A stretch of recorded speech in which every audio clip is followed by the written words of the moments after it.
ಯಾರಂತ ಗೊತ್ತಿಲ್ಲ, ನಿಮ್ಗೆ ಯಾರಾದರೂ ಗೊತ್ತಿದ್ರೆ ಹೇಳಿ. ದೇವರಾಜು ಅರಸ, ದೇವರಾಜು ಅರಸು ವೃತ್ತ, ದಿನೇಶ್ ಗುಡರಾವ್. ಏನೇನೋ ಓದ್ತಾ ಇದ್ದೀನಿ, ತಪ್ಪಿದ್ರೆ ಕ್ಷಮಿಸಿ. ಈಗ ನಾವು ಹೋಗ್ತಿರೋದು ರೈಲ್ವೆ ಸ್ಟೇಷನ್ ಪಕ್ಕದ ರೋಡಲ್ಲಿ ಹೋಗ್ತಾ ಇದ್ದೀವಿ.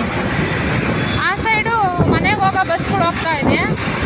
ಈ ಸೈಡ್ ನಾನು ಹೋಗ್ತಿರೋದು ಬಂದು ರೈಲ್ವೆ ಸ್ಟೇಷನ್ ಪಕ್ಕದ ರೋಡ್ ಇದು.